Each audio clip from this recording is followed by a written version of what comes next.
magandang hapon po mga mamis, mga kaibigan. Magandang hapon po sa inyo. So galing tayo sa school, nagsundo sa aking bunso. Ayan, kumain na po siya ng snack niya. Hello po. Nag-snack siya ng french fries at spaghetti galing sa school. Kumusta ang school? Good po. Good. Sigurado ka? Opo. So ngayon, kay hapon na, magluluto po tayo ng ating uulamin. Ang ating lutuin po ng ulam ay mag-barbecue po tayo ng manok at saka mag-ihaw po tayo ng tuna. Tsaka mayroon po tayo ditong snack na siopaw. Yan. Siopaw po.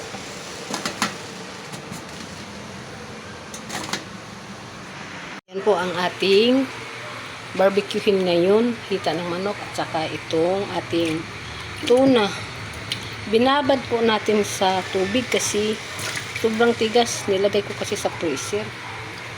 Ayan. Timplahan pa natin yan. Lagyan pa natin ng mga bawang. Hindi na natin inubos kasi masyadong marami. Kasi mayroon pa dito. Ihaw po tayo. So, ang aking anak ay kumakain na siya galing sa school. Oh. Hello, baby. Hello po. Kaibigan, ito na po yung ating iihawin. Nilagyan ko na po yan ng sibuyas, kamatis sa loob. Itong tuna. Tapos yan ay templado na po yan. Iihaw na po natin yan mga kaibigan. Hello, good morning. Good morning mga kaibigan, mga mami. So ngayon, another na naman umaga natin ngayon. Good morning sa inyong lahat. So ngayon kabubukas ko lang po 5:30 na po ng umaga. So ngayon magkakape po tayo.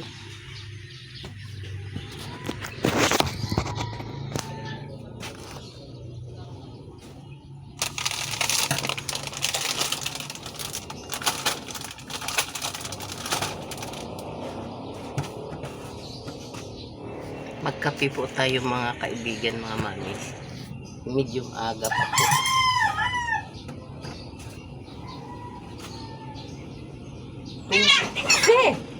Lamas. Tubuho ko pag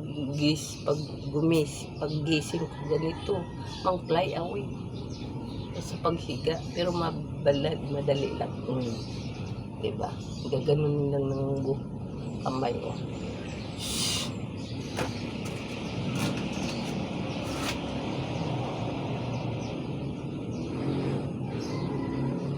Puting na ito.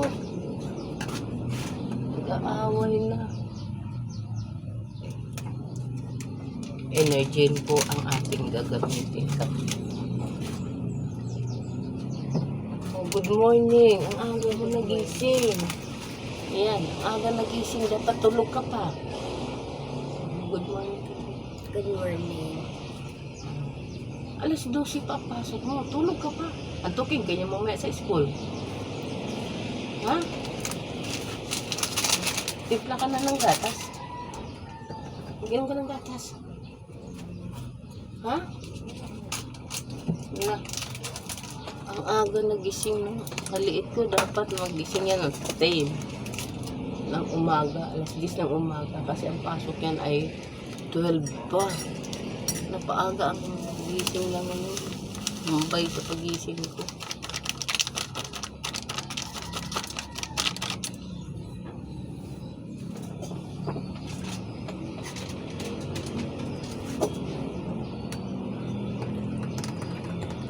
Ayan.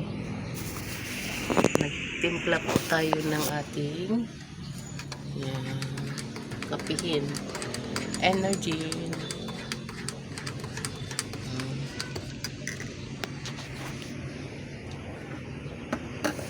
Kagabi ang lakas ng ulan po dito sa amin kagabi at parang may halong hangin.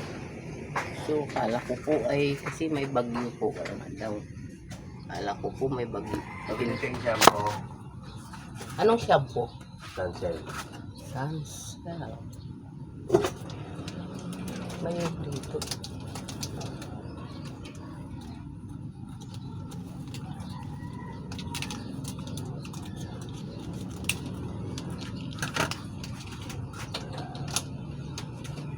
Ano pa?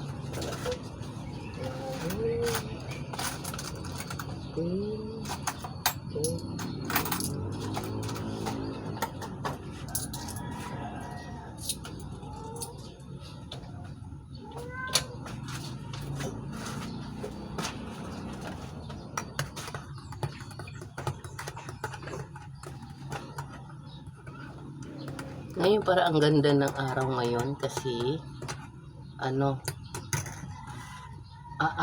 yung araw siya ngayon kasi yung ano magandang langit, walang itim. Pag may itim ibig sabihin uulan siya. Ay ngayon hindi, maliwanas ang langit kaya araw ngayon. Kape po tayo mga kaibigan.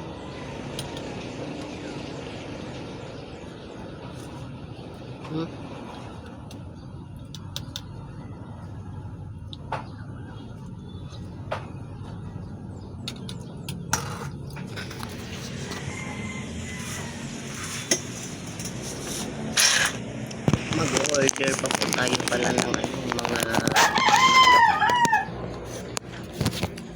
bawang, mga paminta.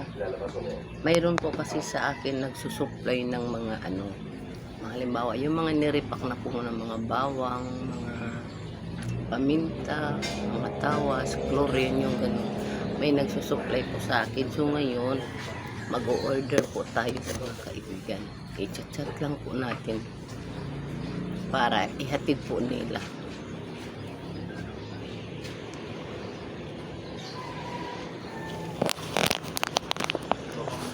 Good morning mga kaibigan. So ngayon magluluto po tayo ngayon ng ating uulamin po ng almusal.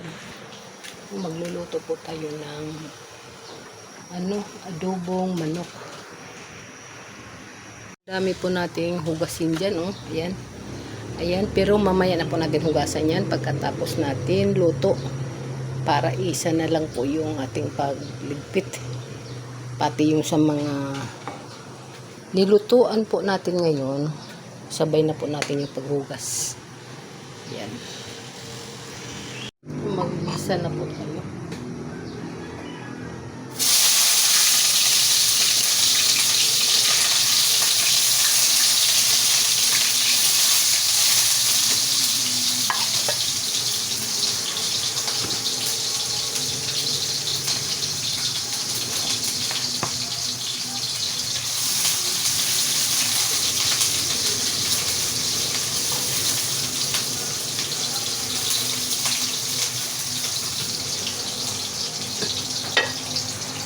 Nunod na natin itong ating manok.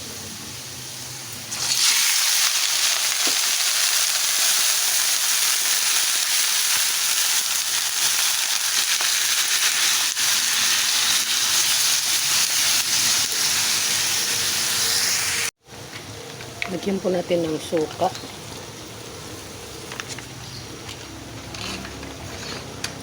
Tuyo.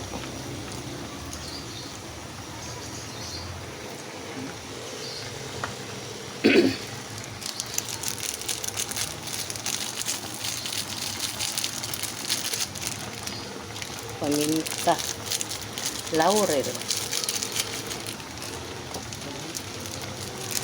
Wala pa tayong lagayan ng mga mga kaibigan. Mga lagayan ng mga laurel, ganun yung may bibili pa tayo. Tapos lagyan po natin ng seasoning. Isa na lang ang pagkaluto.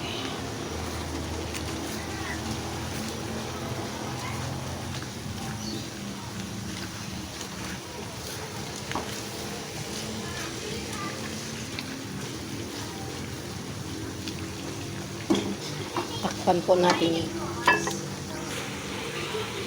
Mga kaibigan, mga mami, habang nagluluto po tayo, Huhugasan po natin tong ating mga nilutuan. Ginamit sa pagluto ngayon at saka pang nagkape at saka yung kinainan kanina ng maaga sa mag-ama po. Pumasok na. Kaya hugasan po natin to habang nag-antay tayo sa ating nilutong adobo.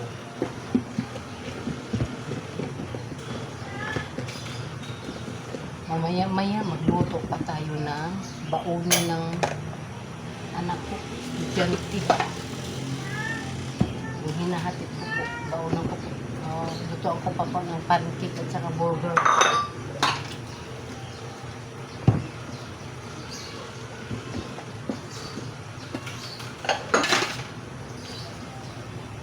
Tapos kuluto ng tapos natin luto ng ulam. Lutuan na po natin siya ng pambaon.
Lagyan na po natin ng sili. Kasi ako gusto ko po kasi may sili. Para mawala po yung mabango po kasi pag may sili. Mawala yung langsa niya. Maya-maya yan, luto na po yan. Saka patuyuin po natin. Ito na po mga mami, mga kaibigan, luto na po ang ating adobong manok. Ayan.